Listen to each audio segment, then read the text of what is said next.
नाज़रीन, अवां ॾिसी रहियो NTV न्यूज़। मीरपुर बठोरो शहरी एक्शन कमेटी तरफ़ां सिविल अस्पताल में दवाउनि जी खोट खां पोइ शहरी एक्शन कमेटी जे सदर इरफान ख्वाजा, डॉक्टर यूसुफ खट्टी, शाहिद समूह, रसूल बख्श मेमन तरफ़ां 2,25,000 जी माली जी दवाउनि ग़रीबनि लाइ डोनेट कयो। सिटी चेयरमैन मीरपुर बठोरो गफ़ूर मेमन पिणु मौजूदु हुआ। उन मौक़े ते शहरी एक्शन कमेटी जे अॻवाननि साफ़िन सां ॻाल्हाईंदे चयो त सिजावल ऐं छटे ज़िले जूं सिविल अस्पतालूं मर्फ़ जे हवाले थियण खां पोइ अस्पताल में दवाउनि जी खोट थियण करे असां शहरी एक्शन कमेटी प्लेटफॉर्म तां पंहिंजी मदद पाण दवाऊं डोनेट कयूं आहिनि।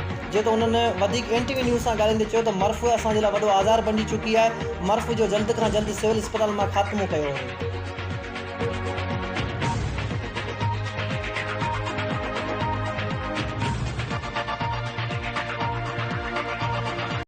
रिपोर्टर नज़र अली मेमन, NTV न्यूज़ मीरपुर बठोरो। वधीक राब्ते लाइ विज़िट कयो असांजी वेबसाइट www.ntvnews.tv। ॾिसंदा रहो NTV न्यूज़।